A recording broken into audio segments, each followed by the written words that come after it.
ठरलं तर मग या मालिकेच्या 29 ऑक्टोबरच्या भागामध्ये फायनली सायलीचा पूर्णपणे गैरसमज अर्जुनने एका झटक्यात दूर केलेला आहे आणि त्यातच आता खूप मोठं सरप्राईज पण दिलेलं आहे.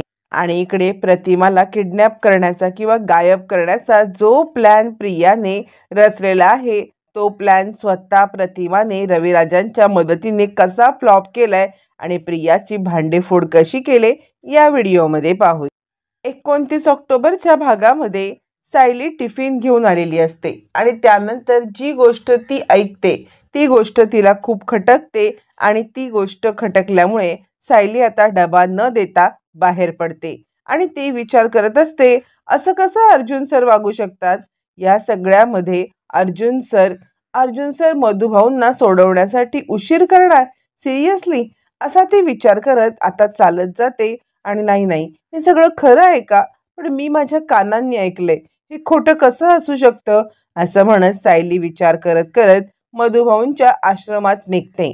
आणि तिला सगळे डोक्यामध्ये विचार येतात की जो सोन्याचा तुकडा आश्रमामध्ये पुरावा म्हणून सापडलेला असतो तो तुकडा अर्जुन सरांनी जज साहेबांच्या समोर सबमिट केलेला नसतो, तो अर्जुनकडेच असतो. मग हेच कारण असेल का की पुरावा सबमिट न करून, पुरावे तिकडे न देऊन मधुभाऊंना सोडवायचं नाही किंवा त्यांची केस डिले करायची? नक्कीच हेच कारण असेल म्हणून त्यांनी पुरावा दिला नसेल. असे तर्कवितर्क करत आता सायली एक एक पाऊल पुढे चाललेली असते. आपण कुठे चाललोय, काय चाललोय, आता सायलीला काहीही कळत नसतं. इकडे आता चैतन्य अर्जुनला पुन्हा पुन्हा तीच गोष्ट सांगत असतो आणि अर्जुन पण त्याला पुन्हा पुन्हा तीच गोष्ट सांगत असतो की मला हे जमणारच नाहीये. त्यावरती आता इकडे चैतन्य म्हणतो, तुला खोटं बोलायला जमणार नाही असं म्हणतोयस ना तू, पण तुझं लग्न हेच एका खोट्यावरती आहे ना. तू कॉन्ट्रॅक्ट मॅरेज केलंस, घरच्यांना फसवतो आहेस, त्यांच्याशी खोटं बोललास, मग आता थोडंसं खोटं बोलायला काय हरकत आहे? अर्जुन म्हणतो, नाही, हे खोटं मधुभाऊंबद्दलचं आहे. मधुभाऊ सायलीचे बाबा आहेत आणि त्या बाबांच्या पेक्षा त्यांचं नातं वरचं आहे आणि मी सायलीच्या बाबांना असं जेलमध्ये अडकवू ठेवू शकत नाही. हे माझ्यानं तत्वातच बसत नाहीये. आणि मुळात मिसेस सायलीना ज्या वेळेला हे कळेल ना, त्यांच्या डोळ्यामध्ये माझ्याबद्दल मला रिस्पेक्ट पण दिसणार नाहीये. ही रिस्क मी नाही घेऊ शकत. यावरती चैतन्य म्हणतो, अरे रिस्क कसली? म्हणजे कसं आहे ना, तुझं प्रेम व्यक्त करण्यासाठी तुला थोडासा अवधी पाहिजे आणि त्यामुळे तू हे सगळं करतोयस, असं म्हणत आता इकडे चैतन्य त्याला समजवत असतो आणि तो एक त्याच्यावरती शेर मारतो, ये इश्क नहीं आसान, आग का दरिया है और तैर के जाना है, असं तो बोलतो. त्यावरती अर्जुन म्हणतो, शटअप, काय चाललंय तुझं? एकतर माझ्या डोळ्यात सुद्धा माझा रिस्पेक्ट राहणार नाहीये, कारण या सगळ्यामध्ये मी जे करतोय ते इल्लीगल आहे आणि हे सगळं मी नाही करू शकत आहे. त्यामुळे पुन्हा तू मला हे असा विषय काढून हे करण्यास भरीच पाडू नकोस. त्यावर ते चैतन्य म्हणायला लागतो, अरे एक गोष्ट लक्षात घे, मी काय तुला कायमचं मधुभाऊंना जेलमध्ये ठेवायला नाही सांगत आहे. थोड्याशा अवधीसाठी मधुभाऊ जर का जेलमध्ये राहिले तर फार फरक पडणार नाहीये. त्या दिवसामध्ये किंवा त्या अवधीमध्ये तुझ्या मनातली गोष्ट तुला सांगता येईल आणि त्यानंतर मग आहेच की सगळे पुरावे सबमिट करायचे आणि मधुभाऊंना सोडवायचं आहे. बाकी काय आहे?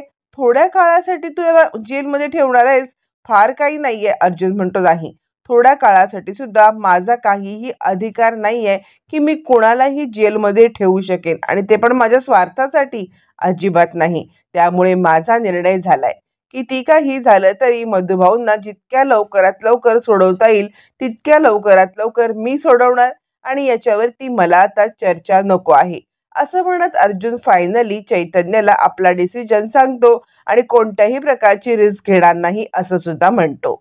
तोपर्यंत इकडे आता सायली एक एक पाऊल टाकत टाकत कुठे आपण चाललोय तिला काही कळत नसतं.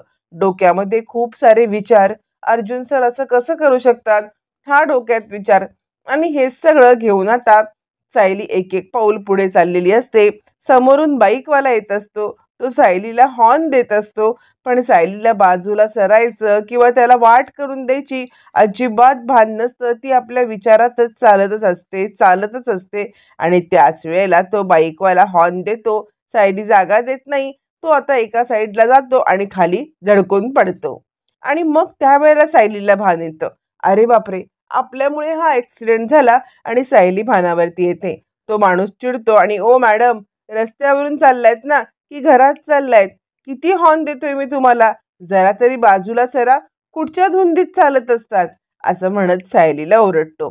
सायली म्हणते, सॉरी दादा, सॉरी, खरंच माझ्यामुळे तुम्हाला लागलं तर नाही ना? तो माणूस चिडतो आणि त्याला लागलेलं नसतं, बाईक घेऊन निघून जातो. सायली विचार करते, किती वेडेपणा केलाय मी आज, माझ्यामुळे त्यांचा अपघात होता होता वाचला. नशीब त्यांना काही लागलं नाहीये. नाही नाही, मला असं राहून चालणार नाही, मला अलर्ट राहायला पाहिजे. असं म्हणत मग आता एक एक पाऊल उचलत ती आश्रमाच्या दिशेने पुन्हा एकदा तिचा पुढचा प्रवास सुरू करते. आश्रमात आपण चाललोय तर खरं, पण मधुभाऊंना काय सांगायचं की तुम्हाला सोडवणार नाहीयेत अर्जुन सर, किंवा तुमची केस अर्जुन सर डिले करणार आहेत, असं सांगू त्यांना? नाही नाही, काय सांगू, कसं सांगू, तिला काही कळत नसतं. पण किती काही झालं तरी मधुभाऊंना भेटायचं हे मात्र तिचं ठरलेलं असतं. मग सायली आता पोलीस स्टेशनच्या दिशेने हळूहळू निघते.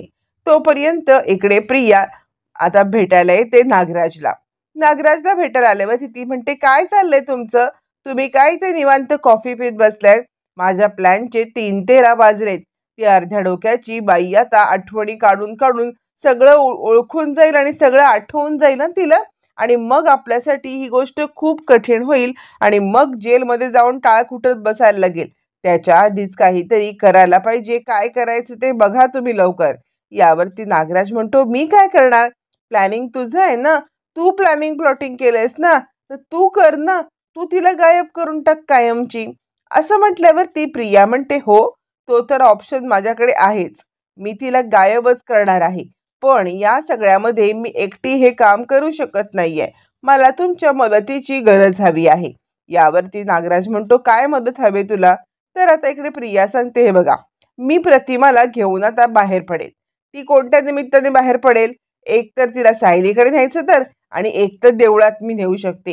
ही दोनच कारण आहेत. सायलीकडे त्या दिवशी जाऊन आलो आणि सुभेदारांकडे जाऊन काही उपयोग नाहीये, कारण या सगळ्यामध्ये सुभेदारांना आपण काही तिकडून किडनॅप करू शकत नाही प्रतिमाला.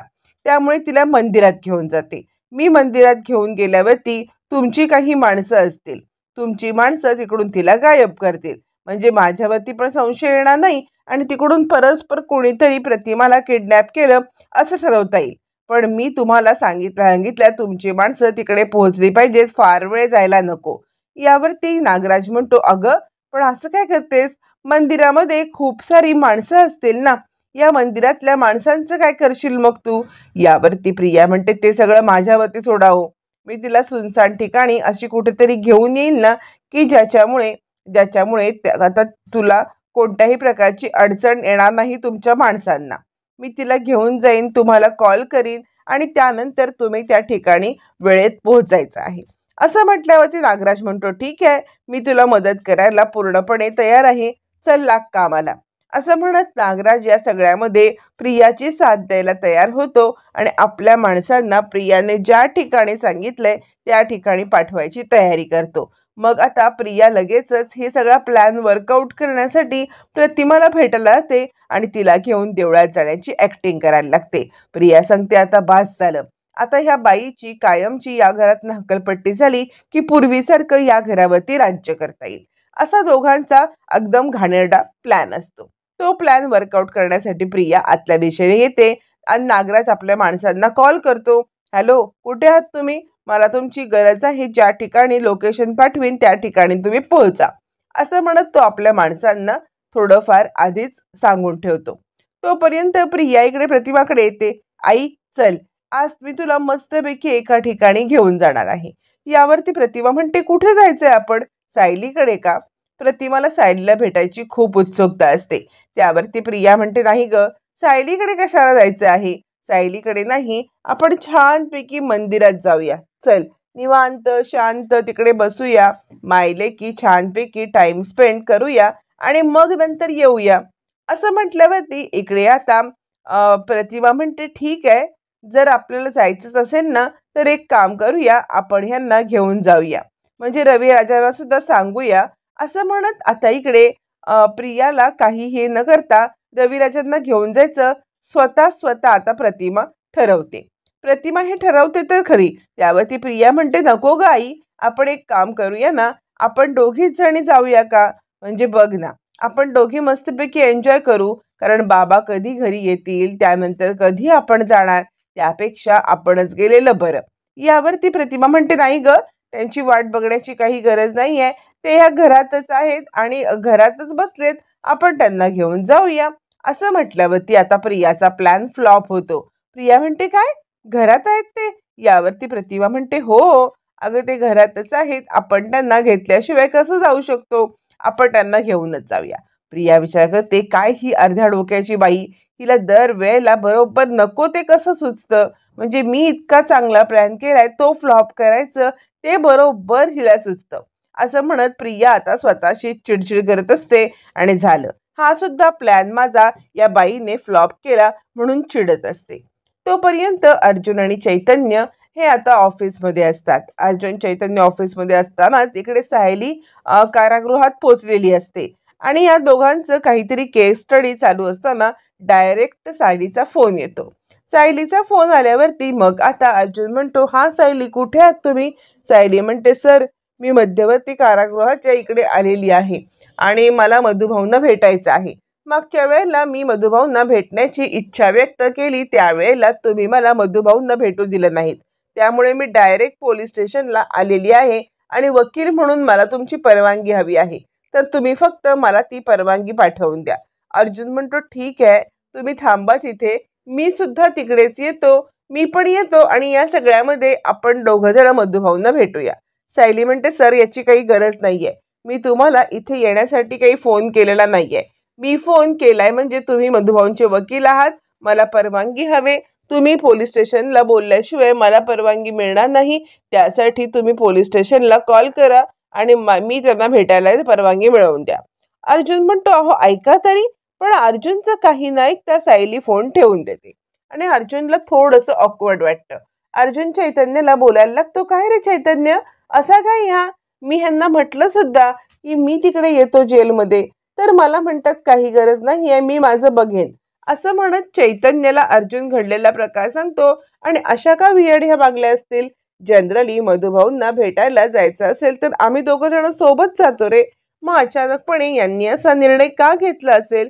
यावरती चैतन्य म्हणतो, त्या म्हटल्या ना की याच्या आधी तू त्यांना म्हटला होतास की भेटायला नंतर जाऊ म्हणून, सध्या जाऊ नका. आणि तू या सगळ्यामध्ये त्यांना भेटायला जाऊ नका म्हटलास आणि तरी सुद्धा त्यानंतर तू विसरून गेलास ना, म्हणून कदाचित त्या चिडल्या असतील. असं म्हटल्यावरती अर्जुन म्हणतो, असं कारण असेल का? यावरती मग आता अर्जुन म्हणतो, मी एक काम करू का, परत त्यांना कॉल करू का? चैतन्य म्हणतो, नाही नाही, परत फोन करण्याची काही गरज नाहीये. तू एक काम कर ना, तू सरप्राईज म्हणून त्यांना भेटायला जा, डायरेक्ट भेटायला जा आणि डायरेक्ट सरप्राईज दे. म्हणजे कसं होईल माहिती आहे ना, म्हणजे त्याला खूप आनंद होईल. अर्जुन म्हणतो, वा, ही आयडिया एकदम उत्तम आहे. मी आत्ताच्या आत्ता सायलींना भेटायला म्हणजेच मधुभाऊंना भेटायला तिकडे कारागृहात जातो. असं म्हणत अर्जुन ताबडतोब निघतो. त्याला अजिबात धीर निघवत नसतो. कधी एकदा सायलीला भेटायला जातोय असं त्याला झालेलं असतं आणि त्यामुळे धावत पळत अर्जुन आता कारागृहाच्या दिशेने येतो. इकडे चैतन्य त्याचं काम करायला लागतो आणि खरंच प्रेमामध्ये वेड्या झालेल्या माणसांची काय अवस्था होते ना, ती ही अशी असते, असं स्वतःच्याच मनाशी विचार करत असतो. तोपर्यंत इकडे आता सायली आपला टर्न येण्याची वाट पाहत असते. अर्जुनने तिला परवानगी तर मिळवून दिलेली असते आणि म्हणून तिचा टर्न येईपर्यंत ती बाहेरच्या बाकड्यावरती बसलेली असते आणि बसल्या बसल्या तिच्या डोक्यामध्ये विचार चालू असतात, काय घडतंय हे माझ्यासोबत? म्हणजे खरंच मला जर का इतर कोणी येऊन ही गोष्ट सांगितली असती ना की अर्जुन सर ही केस डिले करतायत, तर मी त्या व्यक्तीवरती विश्वास सुद्धा ठेवला नसता, बिलकुल विश्वास ठेवला नसता. पण मी स्वतःच्या कानांनी ऐकलंय, काय सांगू मधुभाऊंना? असं म्हणत सायली आता इकडे रडत असते, आपले डोळे पुसत असते आणि आता तितक्यात तिची टर्न येते. तिला हवालदार सांगायला येतात की चला, तुम्हाला तुमच्या ह्यांना भेटायला, कैद्याला भेटायला परवानगी मिळालेली आहे. असं म्हटल्यावरती मग सायली मधुभाऊंना भेटण्यासाठी येते आणि मधुभाऊंना पाहिल्यावरती सायलीला रडूच कोसळतं आणि मधुभाऊ सुद्धा जेव्हा सायलीला भेटतात ते सुद्धा खूप भावूक होतात. साऊबाळा, आलीस तू? साऊबाळा आलीस तू असं म्हणत मधुभाऊ तिचा हात आपल्या हातात घेतात आणि तिच्या डोक्यावरती आशीर्वाद म्हणून आपला हात ठेवतात. सायली रडत असते. मधुभाऊ म्हणतात, काय झालं साऊबाळा? आज तू अशी का रडत आहेस आणि आज तू अशी एकटी का आलेली आहेस? असं म्हटल्यावरती आता इकडे अर्जुनची आठवण काढल्यावरती सायलीला सारखं सारखं तेच दृश्य आठवतं की मी मधुभाऊंची केस डिले करणार आहे, मी मधुभाऊंची केस डिले करणार आहे. हे वाक्य तिच्या कानामध्ये घुमत असतं आणि का अर्जुन सर तुम्ही असे वागलात? मी तुमच्यावरती किती विश्वास ठेवला होता असं म्हणत ती रडायला लागते. मधुभाऊ म्हणतात, सांग ना साऊबाळा, तू का रडतेस? हे बघ, एकतर ना मी इथे खूप मोठ्या कष्टाने दिवस काढतोय आणि ते दिवस काढतोय मोठ्या धीराने, मोठ्या आशेने, आणि तुला असं रडताना बघितलं ना की या सगळ्यामध्ये माझा ना सगळं हे खचून जातो, माझा पूर्ण आत्मविश्वास खचून जातो आणि मग तू असं रडलीस तर माझा पण धीर सुटतो ग. तू रडू नकोस बाळा, काय झालंय बोल तरी. यावरती सायली सांगायला लागते, मधुभाऊ, गेल्या वर्षभरापूर्वी तुम्ही जेलमध्ये आलात. तुम्ही जेलमध्ये आल्यावरती माझ्याकडे कोणताही पर्याय नव्हता. माझ्याकडे चांगल्यातला चांगला वकील बघणं याशिवाय पर्याय नव्हता. मी अनेक वकिलांच्या भेटी घेतल्या, अनेक वकिलांच्या भेटी घेतल्या असल्या तरी सुद्धा कोणीही ही केस घ्यायला तयार नव्हतं. सगळ्यांनी सांगितलं होतं की ही केस हातातून गेलेली आहे आणि हरणारी केस आम्ही नाही घेऊ शकत, आणि त्यामुळे त्यामुळे मी अर्जुन सरांकडे गेले. यावरती मधुभाऊ म्हणतात, चांगलंच झालं की. अगं तू अर्जुन सरांकडे गेलीस ना, हे तर सोन्याहून पिवळं झालं. अगं तुझी आणि अर्जुन सरांची भेट झाली. आज तुम्ही दोघं जण छानपैकी एकत्र आहात की. असं म्हणत मधुभाऊ अर्जुनचं कौतुक करत असतात. सायली म्हणते, ऐका ना मधुभाऊ, माझा सांगण्याचा मुद्दा वेगळाच आहे. आणि हे सगळं बोलणं चालू असताना तिकडे अर्जुन येतो आणि दोघं जण मागे वळून पाहतात. सायलीला पण धक्का बसतो आणि मधुभाऊंना आश्चर्याचा धक्का बसतो. मधुभाऊ म्हणतात, जावई बापू तुम्ही आलात ना? मला असं वाटलं यावेळेला सायली एकटी कशी काय आली? यावरती अर्जुन म्हणतो, नाही मधुभाऊ, असं काही होणार नाहीये. तुमची मुलगी कधीही कुठेही एकटीच पडणारच नाहीये. यावरती मधुभाऊ म्हणतात, बघा ना, अहो आले ना जिथपासून तिथपासून नुसती रडतेच आहे, रडतेच आहे. यावरती अर्जुनला कळत नाहीये काय झालं, सायली का रडतीये. मग अर्जुन विचारतो, काय झालं सायली, काय रडतेस तू? असं म्हटल्यावरती सायली डोळे पुसते. अर्जुन म्हणतो, काय झालंय माझ्यासोबत शेअर करा ना. मधुभाऊंना त्यावरती मधुभाऊ म्हणतात की साऊबाळा, आता काय सांगत होतीस तू मला, सांग ना. आता आपलं बोलणं जे चालू होतं त्याबद्दल काहीतरी बोलत होतीस. सायली म्हणते, काही नाही मधुभाऊ. यावरती मधुभाऊ म्हणतात, अगं या केसमुळे अर्जुन सर तुझ्या आयुष्यात आले आणि तुझ्या आयुष्याचं सोनं झालं बरं का.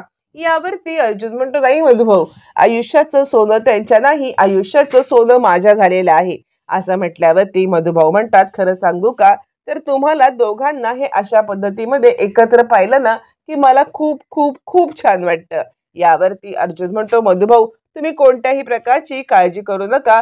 तुम्ही आम्हाला दोघांना असं सोबत बघताना म्हणजे तुम्हाला दिसणार आहे. ज्या ज्या वेळेला आम्ही तुम्हाला दिसू ना, आम्ही कायम सोबत असू. असं म्हणत आता तुम्ही लवकरात लवकर जेलच्या बाहेर येणार आहात. मी लवकरात लवकर तुम्हाला या जेलच्या बाहेर काढेन आणि त्याच वेळेला मी शांत बसेन आणि तुम्ही काळजी करू नका. आम्ही दोघं नेहमी तुम्हाला सोबतच दिसणार आहोत. असं म्हटल्यावर ती सायली विचार करते, अर्जुन जर किती खोटारडे आहेत. म्हणजे आता जर का मी सुद्धा हे कोणाच्या तोंडून ऐकलं असतं की हे मधुभाऊंची केस डिले करतायत, तर मी सुद्धा याच्यावरती कसा विश्वास ठेवला असता. पण हे अर्जुन सर इतकं सगळं बोलतायत, तिकडे चैतन्य सरांना हे बोलतायत, इकडे मला हे बोलतायत, मधुभाऊंना हे सांगतायत. कसं काय इतकं खोटं कोणी वागू शकतं? खरंच मधुभाऊ मला माफ करा, मी हरले. तुम्हाला सोडवण्यामध्ये मी असमर्थ ठरले. ही केस डिले करायचा विचार त्यांच्या मनात तरी का आलाय याच्याबद्दल सुद्धा मला काही माहिती नाहीये. असं म्हणत इकडे आता सायली रडायला लागते. त्यावरती मधुभाऊ म्हणतात, सायली रडणं थांबव. आणि त्यावरती सायलीला म्हणतात, तू का रडतेस सांग. सायली म्हणते, काही नाही, मला भूतकाळाच्या काही आठवणी आठवल्या. मधुभाऊ म्हणतात, आता रडायचं नाहीये, आता लढायचं आहे. मी तुझ्या पाठीशी आहे ना, आणि सगळ्यात महत्वाचं, अर्जुन सर आपल्या पाठीशी खंबीरपणे उभे असताना तुला रडायची काही गरज नाहीये.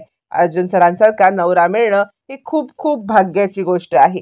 असं म्हणत पुन्हा पुन्हा पुन्हा पुन्हा मधुभाऊ या सगळ्यामध्ये अर्जुनचं कौतुक करत असतात आणि सायलीच्या मनामध्ये सारखं सारखं सारखं सारखं अर्जुन सर आपल्याशी खोटं वागलेत हे सतत येत असतं आणि त्यामुळे सायली या सगळ्यामध्ये अस्वस्थ होत असते. मग त्यानंतर सायली तिकडून निघून जाते. असं ती काहीही निरोप नीट न घेता निघून गेल्यामुळे मधुभाऊंना पण थोडंसं आता आश्चर्यच वाटतं.